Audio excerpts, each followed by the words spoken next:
আমার নিয়ামত পরিপূর্ণ করিয়া দিলাম এবং তোমাদের জন্য ইসলামকে দ্বীন হিসেবে পছন্দ করিলাম। তাহলে ইসলাম পরিপূর্ণ হওয়ার দিনকে কি বলা হয়? ঈদে গাদির। গাদিরে খুমে ইসলাম পরিপূর্ণ হয়েছে, পরিপূর্ণ হওয়ার ডিক্লিয়ার এসেছে। কার তরফ থেকে? আল্লাহ রাব্বুল আলামিনের তরফ হইতে। 18 জিলহজ 10 হিজরি 631 সালে দিন পরিপূর্ণ হওয়ার আয়াত নাজিল হয়েছে আল্লাহ রাব্বুল আলামিনের তরফ হইতে। আল্লাহ রাব্বুল আলামিন বলছেন, আল ইয়াউমা আকমালতু লাকুম দীনাকুম। আল ইয়াউমা, আমি আজকে তোমাদের দিনকে পরিপূর্ণ করলাম এবং মনোনীত করলাম ইসলাম হিসেবে। ইসলাম নাম দিয়েছে। তোমাদের দিনকে পরিপূর্ণ করলাম, আল্লাহর দিনকে পরিপূর্ণ না, তোমাদের দিনকে। এখানে বুঝতে হবে, এখানে কয় নাই আল্লাহ আজ আমি আমার দিনকে পরিপূর্ণ করলাম, এই কথা কয় নাই। আল্লাহ কইছে আজ আমি তোমাদের দিনকে পরিপূর্ণ করলাম। আল্লাহর দিন পরিপূর্ণ আগে থেকেই, তোমারও দিন পরিপূর্ণ না। এজন্য তোমরা যেহেতু রেসালাত, নবুয়ত, রেসালাত, বেলায়েত, আবদিয়াত সমস্ত কিছুর মধ্যে তোমরা নিজেদেরকে বায়াত নিজেরা নিলে, এর জন্য তোমাদের দিনকে পরিপূর্ণ করলাম এবং তোমাদের উপর আমার নিয়ামতকে পূর্ণ করিয়া দিলাম। তাইলে মাওলা আলী কি?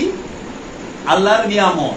আল্লাহ কোরআনে কইতেছে সূরা আল ইমরানের 3 নম্বর আয়াতে, এই সূরা মায়েদার 3 নম্বর আয়াতের শেষের অংশে একটু কইরা দেখেন। আমি তো অথেন্টিক কথা বলি, দলিল দিয়া কথা বলি,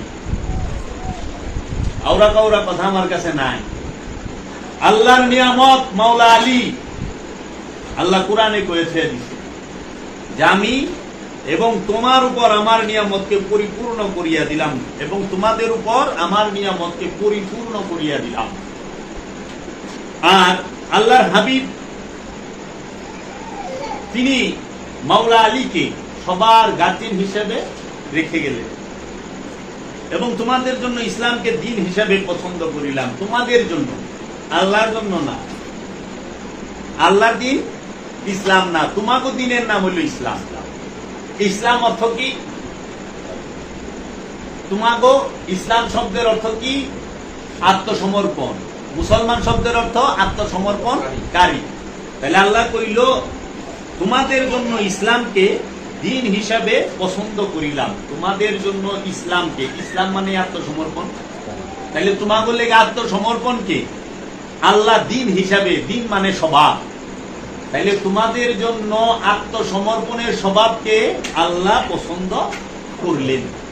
তাহলে আমাদের জন্য আল্লাহ কি পছন্দ করছেন? আত্মসমর্পণের স্বভাবকে, না উগ্রতার স্বভাবকে। উগ্রতার স্বভাবকে আল্লাহ পছন্দ করছে আমাদের জন্য। ধর্মান্ধতার স্বভাবকে আল্লাহ আমাদের জন্য পছন্দ করছে। উগ্রবাদী স্বভাবকে আল্লাহ আমাদের জন্য পছন্দ করেছে।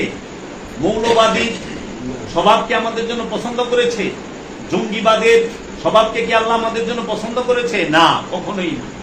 আল্লাহ আমাদের জন্য পছন্দ করেছে দিন হিসেবে ইসলামকে। ইসলাম অর্থ আত্মসমর্পণ, দিন অর্থ স্বভাব। আত্মসমর্পণের স্বভাবকে আল্লাহ আমাদের জন্য পছন্দ করেছে। তাই রসুলের কাছে যারা আত্মসমর্পণ করতে পারে নাই তারা কখনোই ইসলামে প্রবেশ করে নাই, তারা মুসলমান দাবিও করতে পারে না। তাই ধর্মের নামে যারা উগ্রতা, মৌলবাদিতা, জঙ্গিবাদিতা করে তারা কখনোই ইসলামের কেউ না। জঙ্গিবাদের সাথে ইসলামের কোনো সম্পর্ক নাই, জঙ্গিবাদের কোনো ধর্ম নাই, উগ্রবাদের সাথে ইসলামের কোনো সম্পর্ক নাই। ইসলাম মানেই আত্মসমর্পণ, আর দিন শব্দের অর্থ স্বভাব। আত্মসমর্পণের স্বভাবকে আল্লাহ আমাদের জন্য পছন্দ করেছেন। তাই ঈদে গাদির হচ্ছে এই কুল কায়নাতের জন্য আমরা যারা ইসলামের অনুসারী, মুসলমান ধর্ম, ইসলাম ধর্মের অনুসারী, আমাদের জন্য সবচেয়ে বড় ঈদ। কারণ সবচেয়ে বড় ঈদ কেন বললাম? কারণ এর আগেও 2টা ঈদ আছে, রোজার ঈদ আর এই কয়দিন আগে হইল কুরবানির ঈদ। এই 8 দিন আগে কুরবানির ঈদ হইল না। রোজার ঈদ কেন হয়? দিন পরিপূর্ণ হওয়ার কারণে না, রোজার ঈদ হয় 30টা রোজা কিংবা 29টা রোজা মোকাম্মেল হওয়ার কারণে।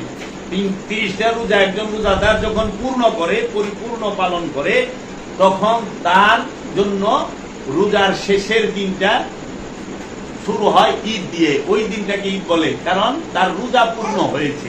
রোজা পূর্ণ করার ঈদ। কুরবানির ঈদ কেন হয়? কুরবানি করেছে সে, কুরবানি পরিপূর্ণ করছে, এর জন্য তিনি কুরবানির ঈদ পালন করে। 30 রোজার এখন দিন পরিপূর্ণ হয় না। পশু কুরবানি করাতে দিন পরিপূর্ণ হয় নাই। এর জন্য এই রোজার ঈদ এবং কুরবানির ঈদের থেকে অনেক আফজাল হচ্ছে ঈদে গাদির, মাওলার অভিষেকের দিন। কেন? এই ঈদে গাদিরের দিন দিন পরিপূর্ণ হয়েছে। ইসলামকে আল্লাহ দিন হিসেবে আমাদের জন্য মনোনীত করেছে এবং পরিপূর্ণ দিন হিসেবে মনোনীত করেছে। এর জন্য দিনে প্রবেশ করার জন্য সিয়াম, দিনে প্রবেশ করার জন্য কুরবানি। এর জন্য দিন যেই দিন পূর্ণ হয় সেই দিনকে বলা হয় ঈদে গাদির।